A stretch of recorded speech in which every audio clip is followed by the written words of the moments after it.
Iran ने दावा किया है कि अमेरिका ने युद्ध खत्म करने के लिए पेश किए गए 10 पॉइंट प्रस्ताव को सिद्धांत के रूप में स्वीकार कर लिया है।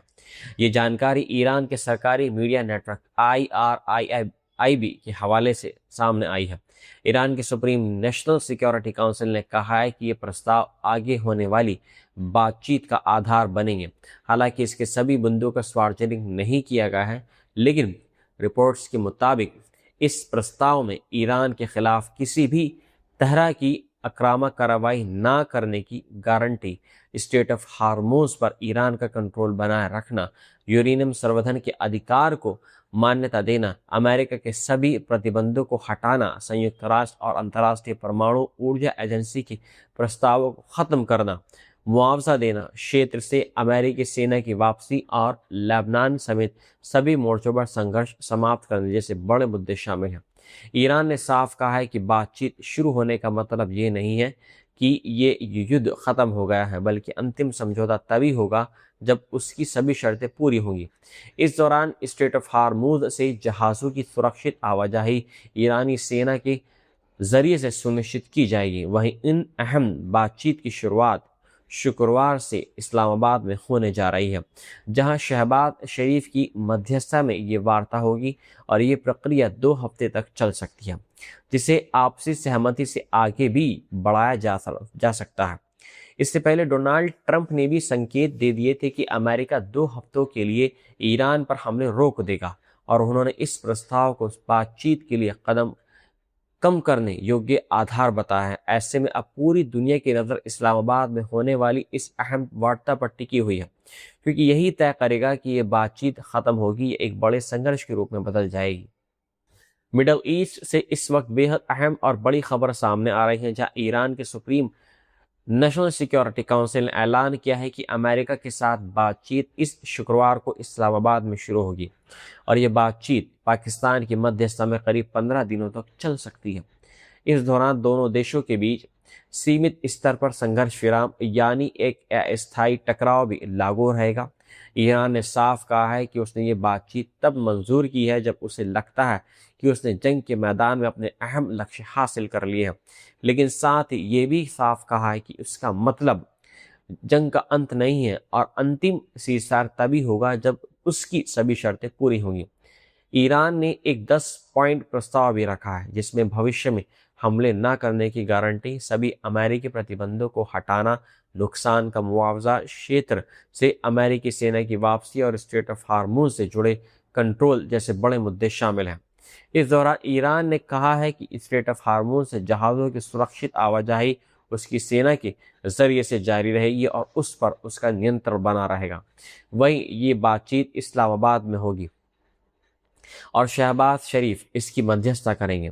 ईरान ने अमेरिका पर अविश्वास जताते हुए साफ कहा है कि उसकी सेना पूरी तरीके से अलर्ट है और किसी भी उल्लंघन की स्थिति में तुरंत जवाब देने के लिए तैयार है, यानी ट्रिगर पर उंगलियां हैं अभी भी बनी हुई हैं।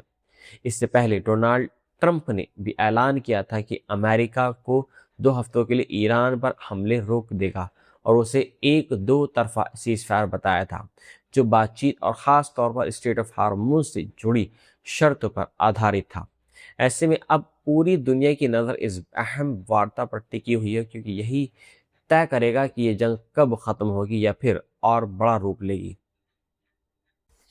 अंतर्राष्ट्रीय हालात के बीच बड़ी खबर सामने आई है, जहां बेंजामिन नेतन्याहू के दफ्तर ने ऐलान कर दिया है कि इजराइल डोनाल्ड ट्रंप के उस फैसले का स्वागत कर रहा है जिसमें अमेरिका ने ईरान पर हमलों को 2 हफ्तों के लिए रोकने का फैसला किया है। लेकिन इसके साथ ही एक बड़ी शर्त यह भी रख दी गई है कि ईरान तुरंत समुद्री रास्तों को खोल दे और अमेरिका, इजराइल और क्षेत्रीय देशों पर सभी हमले बंद कर दे। ट्रंप ने मंगलवार को इस अस्थायी रोक का ऐलान किया था।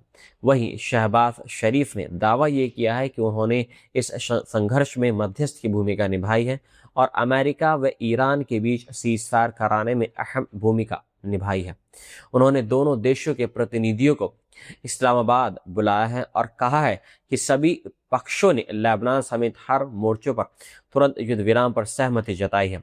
हालांकि इजराइल ने साफ कर दिया है कि ये 2 हफ्ते का सीज़फायर लेबनान पर लागू नहीं होगा और वहां सैन्य कार्रवाई ऐसे ही जारी रहेगी। इसराइल का कहना है कि वे अमेरिका के उस मिशन का भी समर्थन करता है जिसके तहत ईरान को परमाणु मिसाइल और आतंकी खतरे के रूप में खत्म करना जरूरी है। इस बीच लेबनान में हालात बेहद खराब होते जा रहे हैं, जहां मार्च की शुरुआत से अब तक इजरायली हमलों में लगभग 1400 के आसपास लोगों की मौत हो चुकी है और 5000 से ज़्यादा लोग इसमें घायल बताए जा रहे हैं। दूसरी तरफ हिजबुल्लाह लगातार इसराइल पर रॉकेट हमले कर रहा है और उसने कहा है कि ये हमले इसराइल की कार्रवाई और ईरान के supreme leader Ayatollah Ali Khamenei की हत्या के जवाब में किए जा रहे हैं। ऐसे में 2 हफ्ते का ये अस्थायी युद्ध विराम भले ही एक राहत की खबर हो, लेकिन मिडल ईस्ट में जंग का खतरा अभी भी पूरी तरीके से टला नहीं है। सीजफायर के ऐलान के कुछ ही घंटों के बाद बहरीन पर ईरान की ओर से हमला किया गया है। बहरीन के होम मिनिस्ट्री के मुताबिक इस हमले के बाद एक अहम फैसिलिटी में आग लग गई थी, जिसे सिविल डिफेंस टीमों ने तुरंत काबू कर लिया। और राहत की बात ये रही है कि इस घटना में किसी के हताहत होने की खबर नहीं आई है। हमले के दौरान पूरे देश में सायरन बजाए गए और लोगों को सतर्क रहने और नज़दीकी सुरक्षित जगहों पर शरण लेने की सलाह दी गई है। यह हमला ऐसे वक्त में हुआ है जब डोनाल्ड ट्रंप ने हाल ही में ऐलान किया था कि अमेरिका ईरान पर हमलों को 2 हफ्तों के लिए रोक सकता है, लेकिन इसके बावजूद क्षेत्र में तनाव कम होता नजर नहीं आ रहा है। दरअसल 28 फरवरी से हालात तब और ज़्यादा बिगड़ गए थे जब अमेरिका और इजराइल ने मिलकर ईरान के खिलाफ बड़ा सैन्य अभियान शुरू कर दिया था, जिसमें 1300 से ज़्यादा लोगों की मौत हो चुकी है, जिनमें ईरान के supreme leader Ayatollah Ali Khamenei भी शामिल बताया जा रहा है। इसके जवाब में ईरान लगातार ड्रोन और मिसाइल हमले कर रहा है, जो इजराइल के साथ साथ जॉर्डन, इराक और खाड़ी देशों तक फैल चुके हैं। इन हमलों से न सिर्फ सैन्य ठिकानों बल्कि आम इंफ्रास्ट्रक्चर को भी नुकसान पहुंचा है और वैश्विक बाजारों व एविएशन सेक्टर पर भी इसका असर सीधा दिखाई दे रहा है। ऐसे में सीजफायर के बावजूद हालात बेहद नाजुक बने हुए हैं और किसी भी वक्त ये संघर्ष और ज़्यादा खतरनाक रूप ले सकता है। सीजफायर के ऐलान के कुछ ही घंटों के बाद इसराइल ने दक्षिणी लेबनान पर जोरदार हमले कर दिए हैं। लेबनान की सरकारी नेशनल न्यूज़ एजेंसी के मुताबिक बुधवार तड़के हुए इस एयर स्ट्राइक में कम से कम 4 लोगों की मौत बताई जा रही है।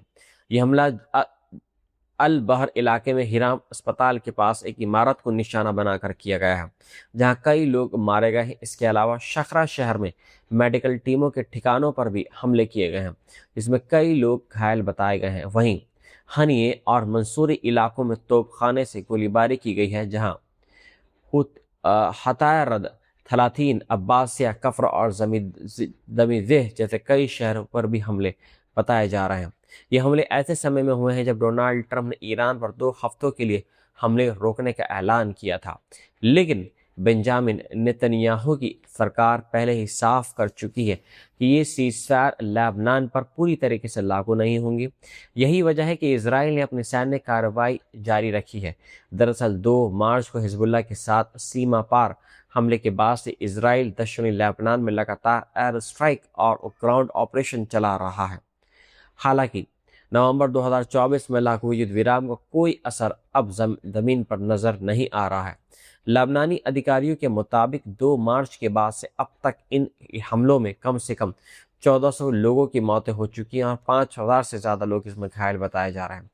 ऐसे में साफ है कि एक तरफ जहां ईरान के साथ अस्थायी राहत की कोशिश हो रही है, वहीं लेबनान में जंग और भी खतरनाक होती जा रही है और हालात किसी क्षेत्रीय युद्ध की ओर बढ़ते दिखाई दे रहे हैं।